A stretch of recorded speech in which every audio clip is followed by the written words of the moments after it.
Y estamos con un invitado de lujo, si se quiere. Es el ingeniero electrónico y experto en telecomunicaciones Félix Kanazawa, a quien damos la bienvenida. La primera vez que tengo el gusto de conversar, o bueno, vamos a conversar, todavía no comenzamos a hablar. Ya habla fuera de micrófono, sí, por supuesto. Ingeniero, un placer, ¿eh? Buen día, Bruno. Buen día también a toda la teleaudiencia. Es para mí un gran honor estar aquí en tu programa. Igualmente. De ascendencia japonesa es usted. Así mismo. ¿Usted nació acá? Nací en Asunción, pero mis padres son de La Colmena. De La Colmena, primera colonia sí. japonesa. Sí.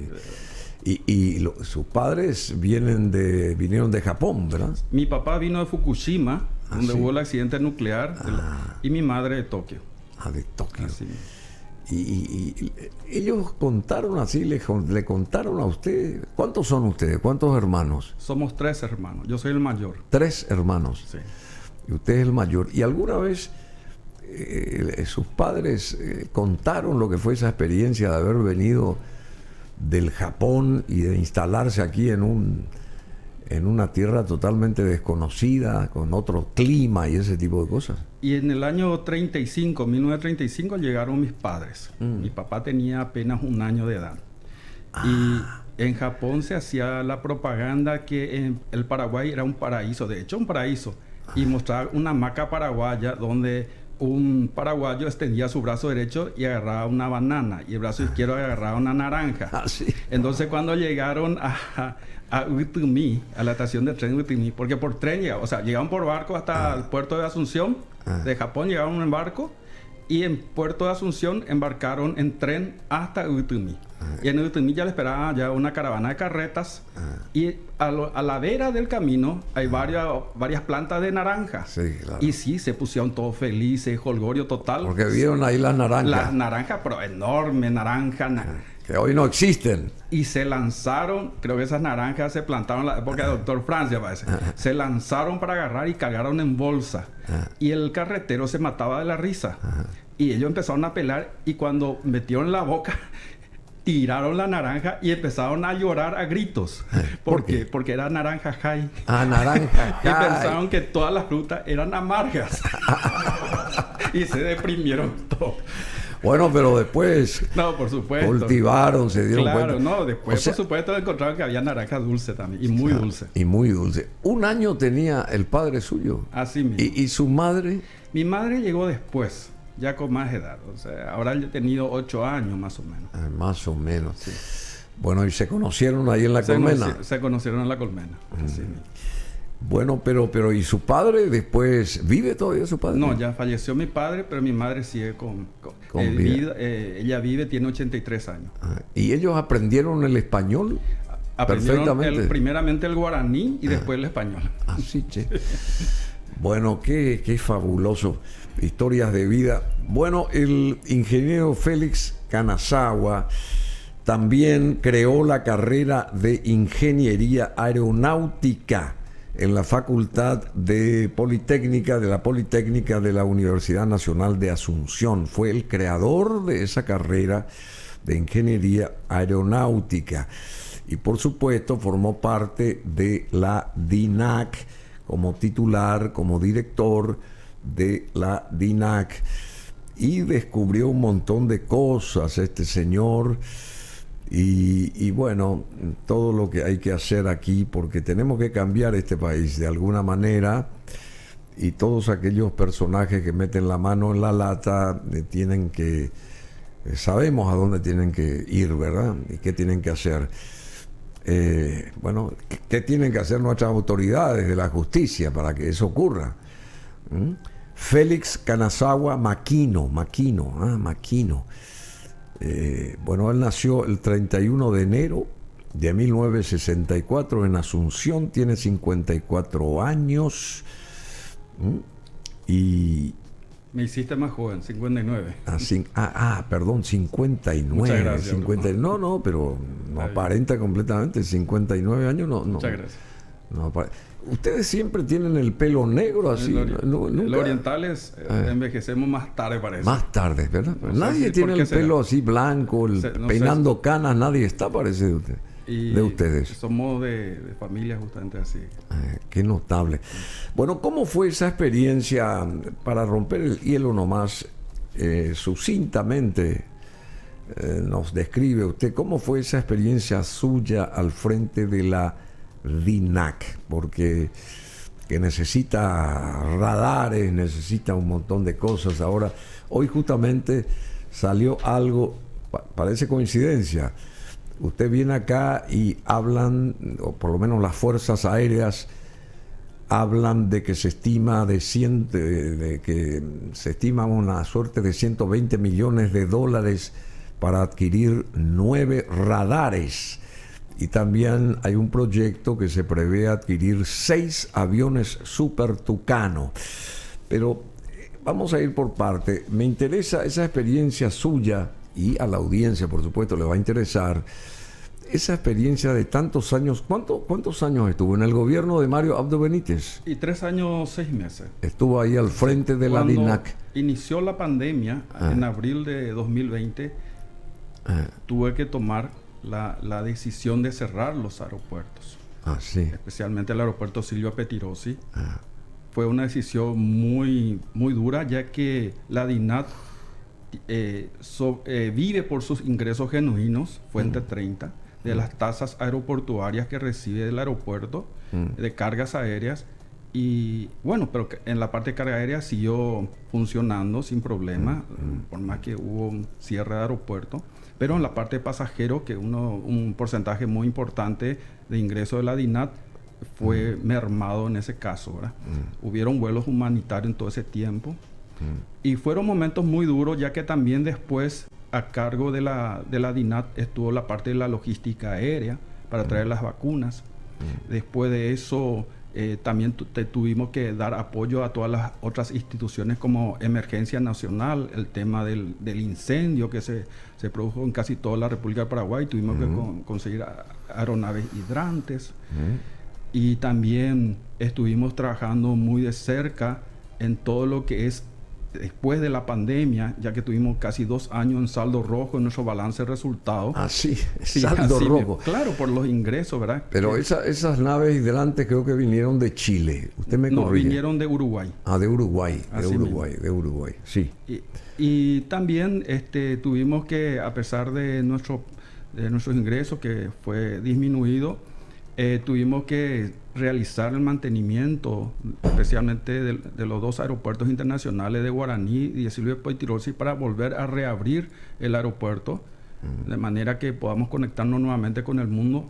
Y eso fue un trabajo interinstitucional, un trabajo muy arduo, de manera de poder recuperar otra vez, antes que nada, la credibilidad de la población, porque imagínate, Bruno, en ese tiempo el tema, en el año 2020, estamos hablando en octubre de 2020, donde se abrió el aeropuerto Silvio Pettirossi, estaba todavía vigente el tema de la cepa del COVID. Entonces tuvimos que demostrar un protocolo sanitario al Ministerio de Salud, especialmente al CODENA, que es la Comisión de Defensa, al Consejo de Defensa Nacional, que va a ser seguro y garantizado de que no va a entrar nuevas variedades de este virus, aplicando justamente de forma correcta el protocolo. Y el protocolo que nosotros presentamos al Ministerio de Salud y a CODENA sirvió de base para la Organización de Aviación Civil, de manera que ese protocolo se difundió en todo el mundo entero. Dígame, ingeniero, ¿y por qué usted no continuó en este gobierno si tan correctamente estaban haciendo las cosas? Porque yo solamente lo conozco ahora, ¿verdad? Face to face, pero yo escuché muchas cosas positivas de su persona. Y a través de mucha gente que, por supuesto, comenta ese tipo de cosas. Y por el hecho de ser oriundo, digamos, o sea, tener sangre nipona, eso ya es un peso, un plus agregado a favor de la persona que está en un cargo relevante público, digamos. ¿Por qué usted no continuó? Porque, ¿cuál fue el impedimento? ¿Un cambio de gobierno simplemente así? ¿Terminó usted a su casa o porque fue parte del gobierno que se fue? ¿Cómo es el asunto? Antes que nada, agradezco también la pregunta, pero con respecto a la honestidad, está en mi ADN, es innegociable con respecto a eso. En ningún momento se cruzó por mi mente, como se dice vulgarmente, se dice meter la mano en la lata. Claro. Es más, de chiquitito me inculcaron de que mentir y robar era algo que afecta el honor de la persona. Pecaminoso. Así mismo, es un honor. Y para la cultura japonesa siempre se cuida del honor, inclusive con la vida. Ya que también de parte de mi padre, nosotros somos descendientes de samurái. Ah, sí. Sí. Para nosotros es muy importante el honor. Es así que en todo momento, con temor y temblor, cuidé mi integridad personal frente a la institución pública. Me gustó eso, con temor y temblor. Así mismo. Porque habrá temblado cuando vio ahí en rojo todas esas cuestiones administrativas y todo el desastre que hay adentro, me imagino. Pero en ningún momento me amilané porque estaba rodeado de buenos profesionales de la DINAC. Excelentes profesionales. He encontrado funcionarios altamente capacitados y también honestos. Que ellos en todo momento me estuvieron asistiendo, aconsejando y dirigiendo momentos de turbulencia, como la jerga aeronáutica, ¿verdad? ¿Quién estuvo antes que usted? El doctor Edgar Melgarejo. Ah, bueno. Dígame, pero no me respondió todavía. ¿Por qué no continuó usted? Y bueno, ¿alguien le llamó? Esa respuesta no le puedo dar porque es una respuesta que pasa mucho por la parte del... Es un cargo de confianza y un cargo político. Entonces, sí, es muy complicado, muy compleja la respuesta. ¿Y ahora quién está al frente de la DINAC? Está el señor Nelson Mendoza. Nelson, ¿lo conoce usted? Yo realmente nunca le conocí al señor. La primera vez que lo he visto es cuando él asumió el cargo y cuando hubo el corte administrativo. Juega rugby, dice. Tengo entendido, es lo que me dicen, ¿no? Bueno, y esa experiencia suya ahí en estos 3 años y medio, o sea, redondeando más o menos, ¿qué le llamó la atención a usted en 3 años y medio estando al frente de aeropuertos internacionales? Porque también viene mi pregunta, ¿qué pasa con el Chaco? Esa gran pista que tenemos, que es no solamente una pista nacional importante, sino internacional importante, porque ahí puede descender cualquier tipo de avión en esa pista del Chaco. ¿Por qué no se utiliza, no se reflota esa pista para hacer una suerte de hub aéreo y convertir toda esa región en una suerte de mini ciudad, una cuestión así tipo mini Las Vegas, porque así comenzó también Las Vegas y lo que hoy es Las Vegas, ¿verdad? Y va a dar un impulso tremendo a través de grandes empresas que puedan instalarse ahí, de empresas que tengan que ver con las cargas que pueden bajar ahí, ese tipo de cosas. Esa experiencia suya, a ver, ¿qué le llamó la atención y por qué es tan difícil este tipo de paso respecto a lo último que le consulté? Bueno, con respecto a tu pregunta del Chaco, tiene que ser una política de Estado. La política de Estado, inclusive dentro del Plan de Desarrollo Nacional 2030, está contemplado la parte de transporte, en este caso en particular transporte aéreo. Y está la ruta bioceánica, que le están llamando el segundo canal de Panamá, que va a cruzar de este a oeste. En ese tramo que dista unos 20 kilómetros de Carmelo Peralta, conseguimos en conjunto con la INDER un terreno de 159 hectáreas para la instalación de un aeropuerto moderno internacional en ese lugar. ¿Pero utilizando la pista que se tiene ya o no? No. Es un terreno absoluta, no hay nada. No hay nada, sí. Si vamos a ir alineado también a eso, el aeropuerto de Mariscal Estigarribia también es una pista de 3.000 metros de longitud. construido con todas las especificaciones técnicas que cumple con todas las normas internacionales de la OASI, es rehabilitar esa pista y, por supuesto, en mancomunión con las colonias menonitas que se encuentran allí, eso se puede utilizar, como bien lo dijiste, Bruno, como un centro de cargas. Por ejemplo, para transportar todos los productos elaborados por las colonias menonitas. Por ejemplo, carnes, por ejemplo. Directamente de allí. Puede salir de Mariscal. ¿Por qué tiene que llegarse hasta acá después? Claro. Yo tengo entendido que los colonos, no sé si es la cooperativa cooperativa de Loma Plata o sí, puede ser Neuland, están trayendo sus productos creo que llevan hasta Ezeiza y hasta Santiago para llevar por vía aérea. Sí, por ejemplo, y de ahí perfectamente podría salir directamente en directo. Mariscal, ¿verdad? Y por supuesto que eso conlleva también la mejora de la infraestructura, como ser vial, cámara frigorífica que tenga mayores capacidades. Se está haciendo, no sé en qué estado está la famosa ruta de la leche, no sé si se terminó ya o no, pero se está avanzando, por lo menos anunciaron en varias ocasiones que tiene mucho que ver con esto que producen y fabrican los menonitas.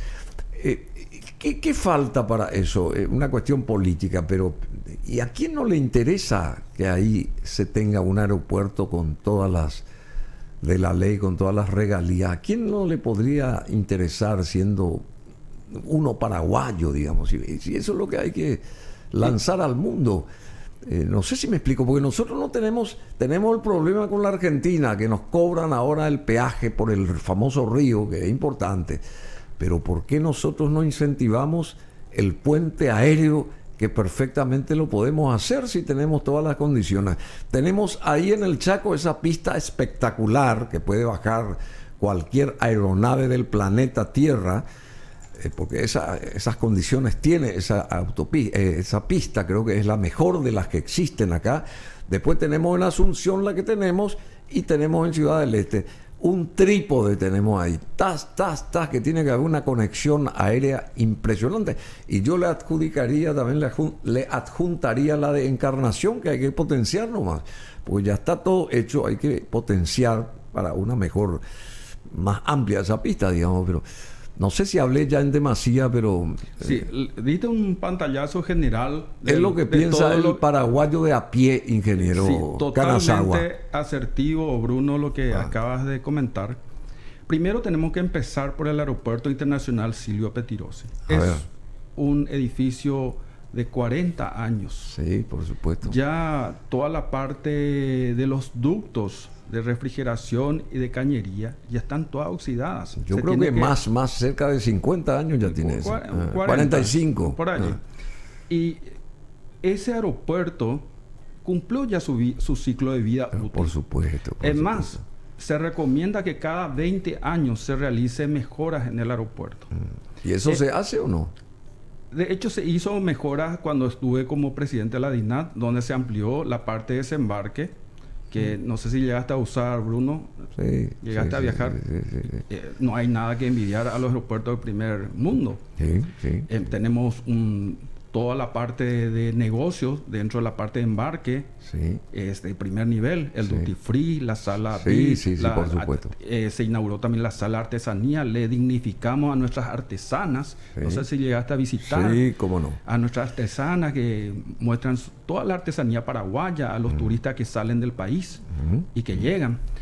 Y bueno, necesitamos un nuevo edificio en el aeropuerto Silvio Pettirossi, ya que pregonamos con la boca llena de convertirnos en un hub de pasajeros, de cargas.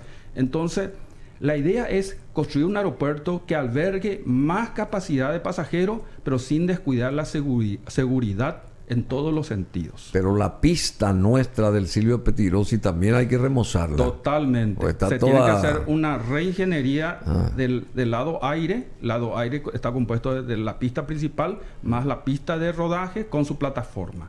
Se tiene que hacer una reingeniería total de eso para albergar mayor cantidad de flujo de aeronaves. Claro. Y de aeronaves con fuselaje ancho, como un 777 o un 787 Dreamliner, 757. Entonces la pregunta es ¿cuántos aeronaves en función del tiempo estaría capacitado a recibir el aeropuerto Auxilio Pettirossi actualmente? Sí. Entonces es ahí donde tenemos que partir. Y luego podemos pensar también en los otros aeropuertos que tiene el país, como ser Encarnación, por ejemplo. También el aeropuerto Guaraní, que necesita también hacer ciertas mejoras. El aeropuerto Mariscal, el aeropuerto de Pedro Juan Caballero, el aeropuerto de Pilar. Yo me acuerdo, inclusive cuando en el gobierno del presidente Guasmosi se inauguraron 2 o 3 aeropuertos en el interior del país. No sé en qué quedó eso, porque se hicieron construcciones nuevas, ¿verdad? Con sus respectivas pistas. Eran aeropuertos pequeños, ¿verdad? Pero aeropuertos al fin. No sé quién atiende todo eso. La DINA atiende todos esos aeropuertos, pero hay un tema muy vital, Bruno. Sí. ¿Quién está primero? ¿El huevo o la gallina en este caso? Las instituciones como, por ejemplo, Industria y Comercio, la Senatur y otras instituciones públicas que están en función al turismo, a la parte de industria. Tiene que haber atractivos de manera de atraer los turistas a nuestro país. Claro, por supuesto. Entonces, si en función a eso también se mueve la parte, todo lo que es la cadena de valor, que sería restaurantes, hoteles, la parte vial, las posadas. Eso fue muy resentido durante la pandemia. Usted habló sobre esto de la ruta bioceánica, dijo, ¿verdad? Sí.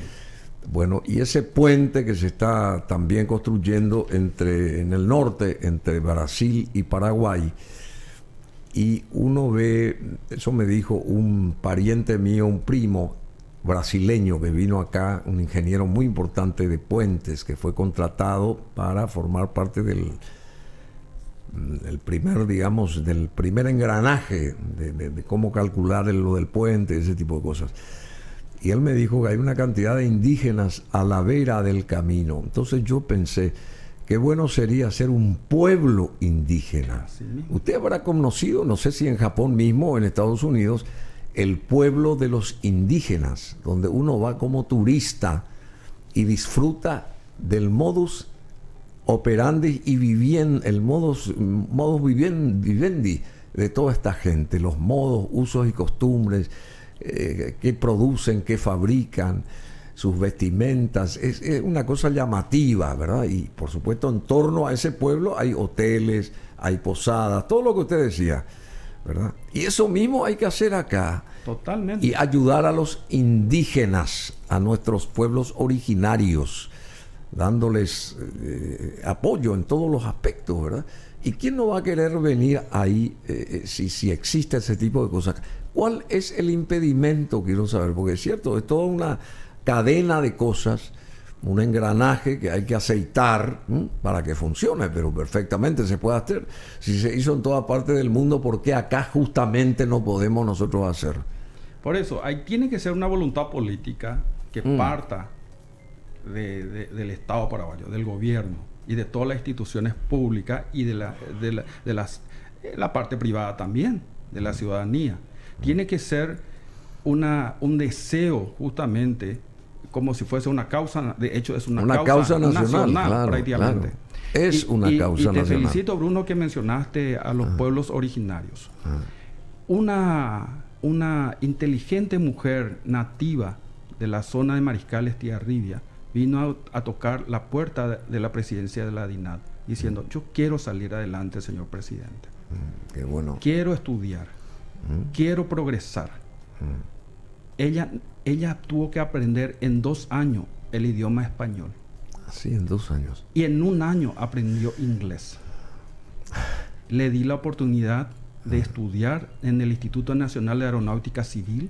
Fue contratada, una vez que se haya recibido como mecánica, como técnico superior en mantenimiento de aeronaves con la mejor calificación, mejor alumna.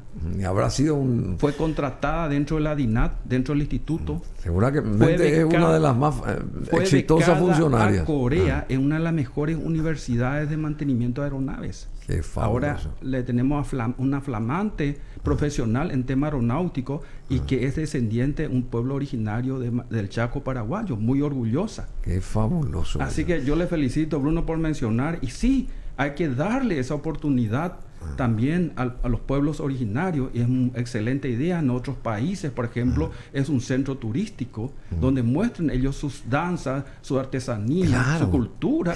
Y eso es lo que quieren ver los turistas. Eso es lo que quieren ver los turistas. Así mismo. Yo nunca me olvido y siempre digo acá, en varias oportunidades me habrán escuchado decir, por ejemplo, cerca de Santiago hay un pueblo llamado Pomaire, no sé si conoció usted alguna vez, donde sus 6.000 habitantes en aquella época, a mediados de los 90, 6.000, no sé, ahora tendrá 10.000, todos se abocan a trabajar en cerámica. Una familia X, la familia Canasagua, hace platos, la familia Maquino hace jarrones, hace esto. Todos son vecinos y todo el pueblo elabora, y es por supuesto un centro turístico, trabaja en cerámica. Eso mismo hacer con nuestros indígenas, y no que estén mendigando en las calles, que se los deje de lado, que se atropelle sus derechos. En fin, es otro campo, ¿verdad? La cuestión del INDI, no sé cómo, si le queda grande al INDI eso, o si no tiene el respaldo monetario para solucionar los problemas.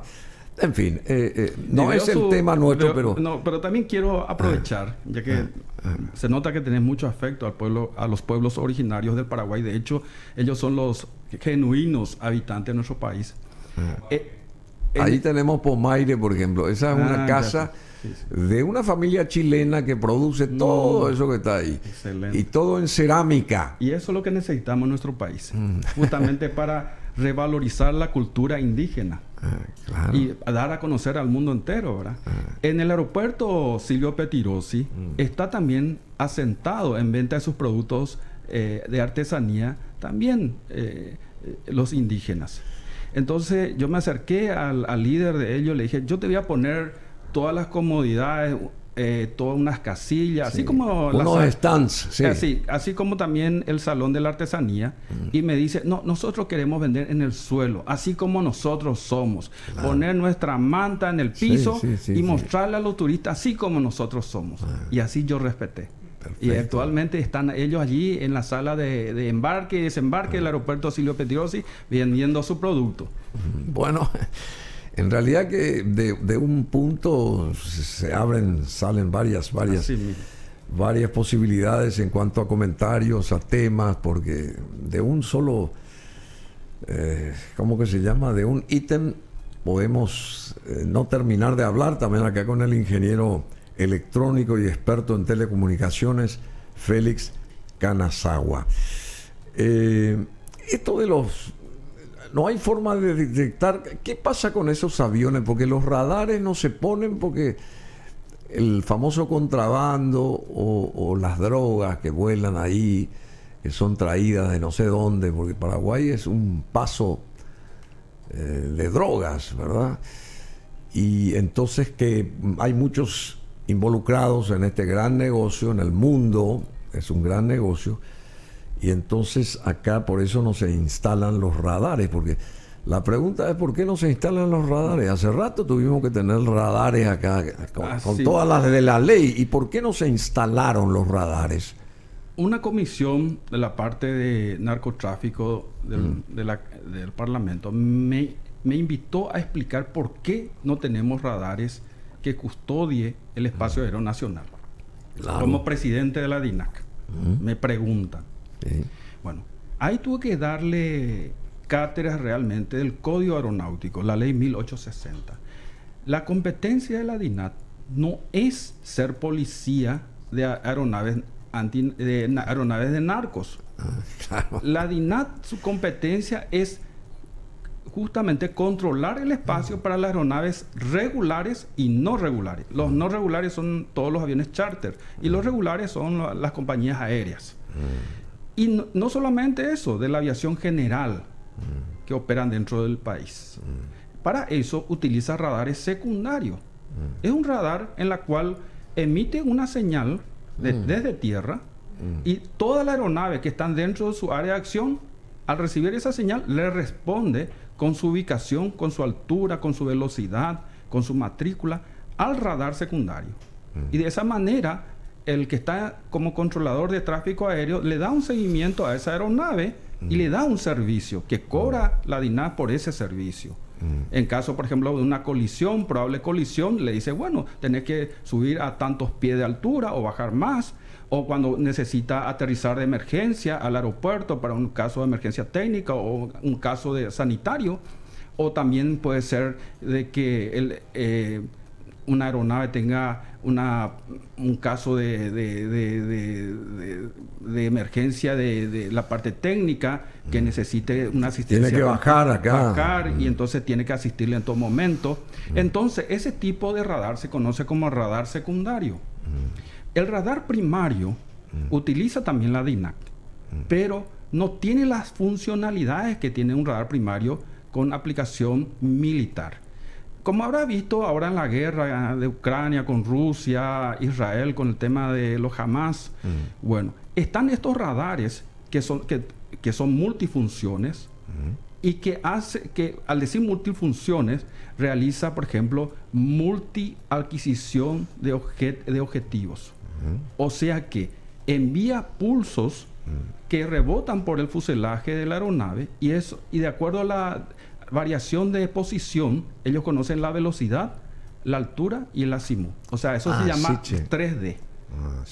Y no solamente un objetivo. ¿Azimut qué es? Azimut es con respecto al norte magnético. Le indica en qué parte está. Y fíjate que la aeronave está volando en un promedio, o sea, depende del tipo de aeronave. Puede ser un Cessna, 300 kilómetros, 200, 300 kilómetros por hora. Un King Air, por ejemplo, 400. O un avión a reacción, 800 kilómetros por hora. Entonces se está moviendo a muy alta velocidad. Entonces, ese radar primario le va dando un seguimiento a ese objetivo. Le va dando señales. Y no es solamente eso, si es un radar con aplicación militar, también estas personas que actúan en forma ilegal va a tener contramedidas electrónicas, va a tratar de anular la señal del radar primario. Entonces, ese radar primario que en tierra tiene que tener contramedidas electrónicas otra vez. O sea que no es un radar cualquiera. Ahora, si me preguntas, Bruno, ¿el radar primario que utiliza la Fuerza Aérea Paraguaya va a servir para la DINAC? Sí va a servir.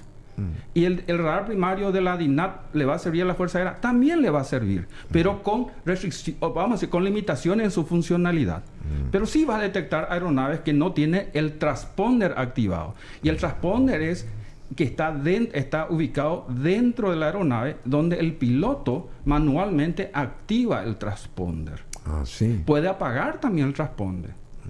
Pero, de acuerdo a nuestra ley 1860... ¿Y la función del transponder es? La función del transponder es cuando recibe la señal del radar secundario, él le responde al radar secundario. Se pone en contacto. Se pone en contacto, en forma bilateral. Entonces se comunica con el radar secundario en tierra y le da la ubicación, la posición, la altura. Entonces el que está controlando el tráfico aéreo sabe dónde está ubicada esa aeronave. Es una aeronave legal. Sí, ya sé, claro. Ese piloto tiene que responder a la base, digamos, automáticamente al aeropuerto. Sí, el dispositivo. ¿Y qué pasa si no responde?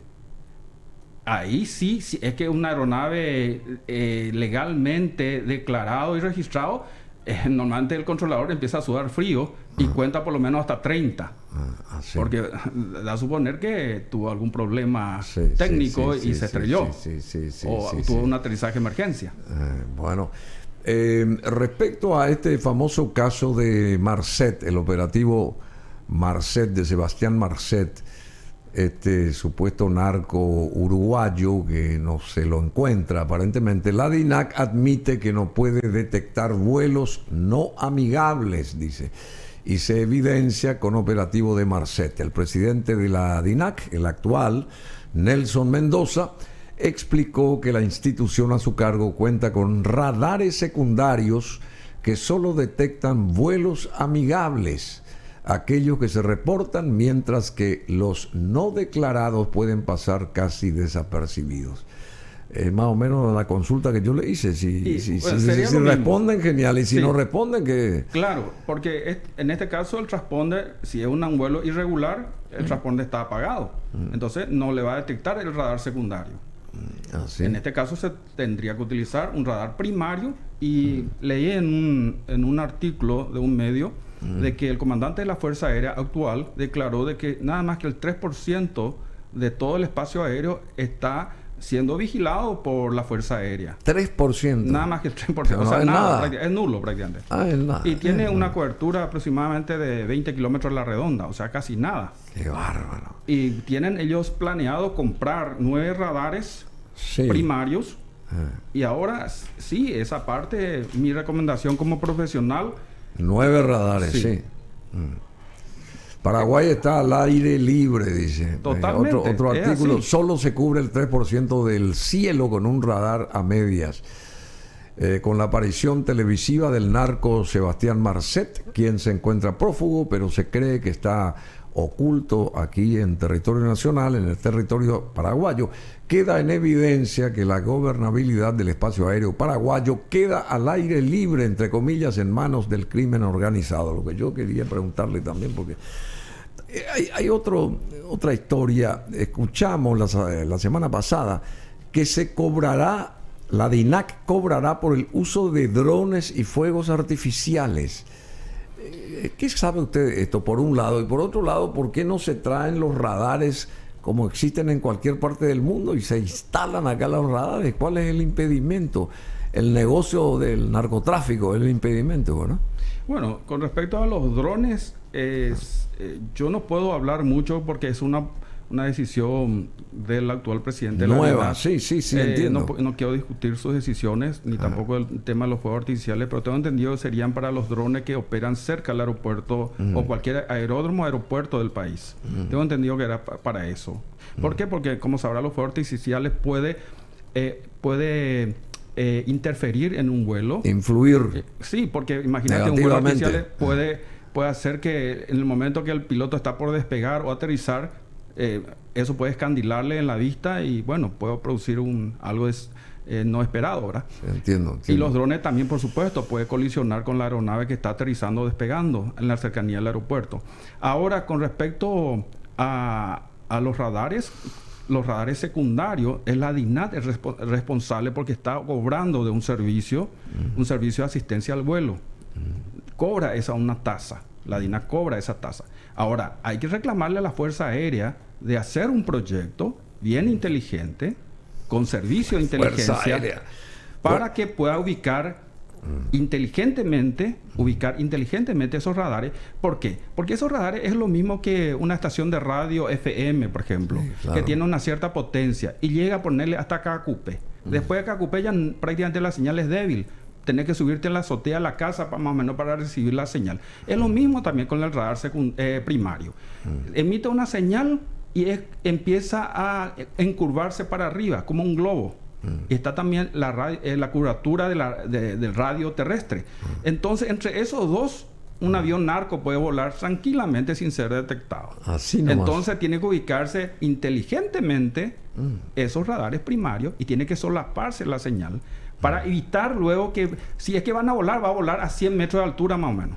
Va a chocar por lo menos por algún cerrito por allí o un árbol. Pero tiene que hacer un análisis a nivel de ingeniería de propagación. Imagínate, a ese nivel tiene que hacer su proyecto. Y con inteligencia de todos los órganos de seguridad. Le tiene que decir, mira que por acá vuelan mucho los aviones narcos. Tiene que saber el camino, la hoja de ruta de los narcos también. O sea, hay muchas variables. Aparte de eso, puede sufrir un sabotaje también la instalación del radar primario. Y también otra cosa, los funcionarios que trabajan allí, ¿cuál es su nivel de confianza? También que va a manejar mucha información. Está en el Código Aeronáutico, la Ley 1860, el artículo 338, donde dice que la Fuerza Aérea con la DINAT tiene que trabajar coordinadamente con las informaciones. Y yo soy de la idea que tienen que estar los dos juntos. Y alguien tiene que hacerse responsable de la información que sale de allí. ¿Por qué? Porque esa información es sumamente sensible. Le puede estar avisándole a las personas non santas, ¿verdad? De dónde está, que está volando su avión sin el transponder prendido y que le están rastreando. Por ejemplo. Hay muchas variables, Bruno, en este tema. ¿Cuánta gente de confianza tuvo usted en esos 3 años y medio ahí como presidente de la DINAC? ¿Tuvo gente de confianza? De absoluta confianza. Bueno, eso Eso puedo decirlo en forma subjetiva también, porque decir confianza al 100%, ni siquiera una vez en nuestra propia casa, una vez confiamos en todo, ¿verdad? Ya entiendo. Sí. Entonces, sí, uno para trabajar tiene que confiar, no hay otra. Confiar especialmente en la capacidad profesional, ¿verdad? Porque depende de lo que uno también hace, ¿verdad? Si uno, por ejemplo, no puede estar confiando en una cuestión personal también a cualquiera. Pero si vamos a hablar del punto de vista profesional, sí, totalmente confiaba y no tenía otra también que confiar en esa persona en su capacidad profesional. Y de hecho, ellos respondieron positivamente en todos los sentidos, en todas las áreas de la aeronáutica civil, ya que manejan muy bien todas las normas y recomendaciones de la Organización de Aviación Civil, y pudimos estar prácticamente en la vidriera de los organismos internacionales y fuimos felicitados por toda nuestra operativa de seguridad operacional, especialmente de todos los aeropuertos del Paraguay ante las naciones. ¿Y esas felicitaciones se extienden hasta la actual administración de la DINAC? A todo el Estado paraguayo. No.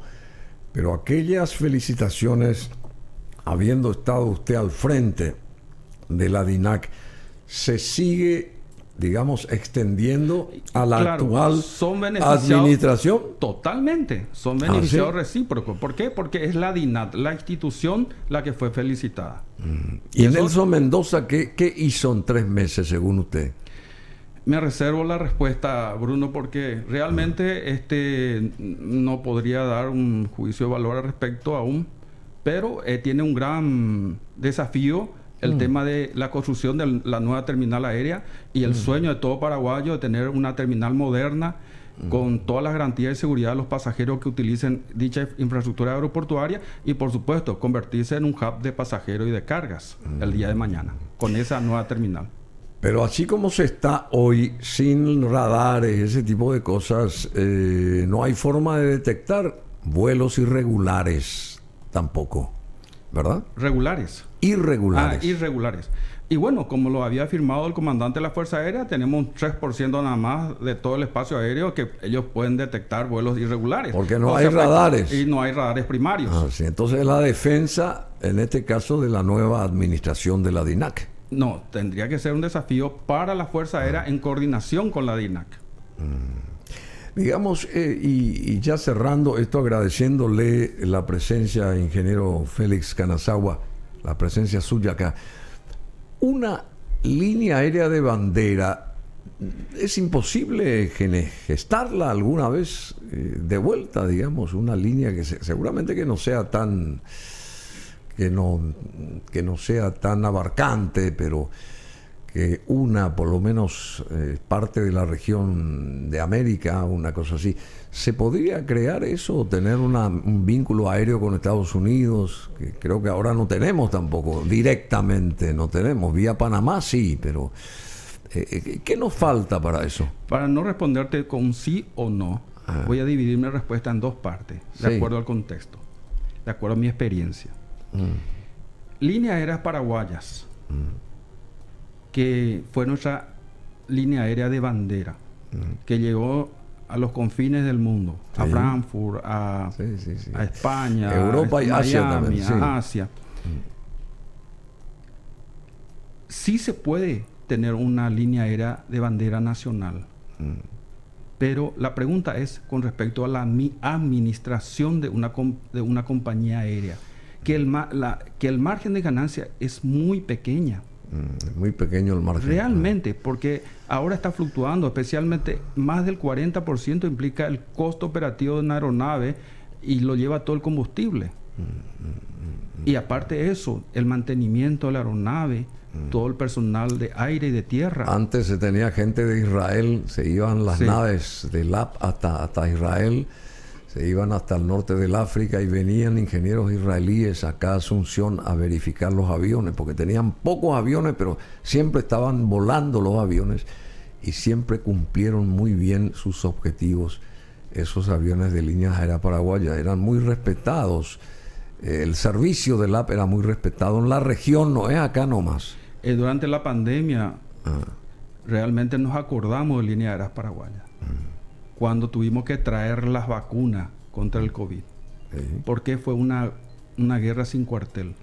Porque los otros países priorizaron sus vacunas. Tuvimos que hacer, pero artifugio para poder conseguir las vacunas, o sea, aeronaves que nos pueda traer a nuestro país las vacunas. Y nadie quería traer 20,000 dosis de vacuna anti-COVID. Y logramos traer, hablando, suplicando a la cabeza de esas compañías aéreas. Había una compañía aérea de carga de Latam que tenía que volar a San Pablo, tuvo que desviar su vuelo para bajar una carga de 20,000 dosis de vacuna contra el COVID. Y claro que sí, en esos casos es estratégico una línea aérea nacional. Pero también ahora con la demanda y la oferta y con la situación en la cual hay mucha competencia de la aerolínea de low cost, sí. habría que hacer una muy buena planificación y hacer un tipo APP que tenga un porcentaje de participación estatal y otro porcentaje del sector privado.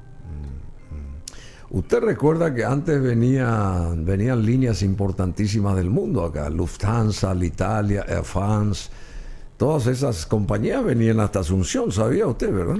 Totalmente. Era en el tiempo en el cual el petróleo por barril estaba muy bajo, ¿verdad? Y especialmente el combustible de aviación. Pero los tiempos cambiaron. Ahora inclusive se habla de otro tipo de combustible, el SAF, combustible Sustainable Aircraft Fuel. ¿Sí? ¿Y qué es eso? Es una mezcla de, sería en este caso biocombustible con el combustible de aviación, que algunas compañías aéreas ya lo implementaron al 100%. Y así, y hay una migración a que para el 2030 el 100% de todas las compañías utilice combustible SAF. ¿Y usted sabía, Bruno, que nuestro país va a ser uno de los mayores productores de combustible SAF del mundo? No sabía. Sí, allá en Amambay, departamento de Amambay, se está instalando una gran empresa que va a producir combustible SAF, utilizando soja y también derivados de la grasa animal. Así mismo.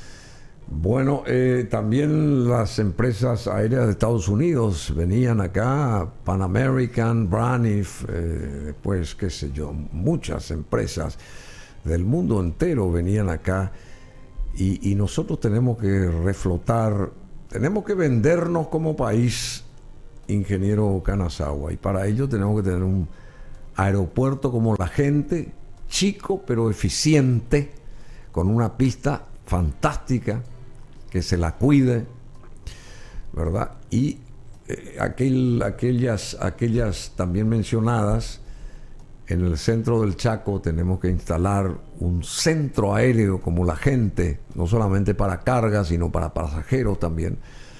En Ciudad del Este corregir o mejorar la pista del aeropuerto Guaraní, y en Encarnación, que también es un polo de atracción turístico muy importante, porque ahí están las ruinas, están, qué sé yo, la misma Encarnación, que es una ciudad hermosa.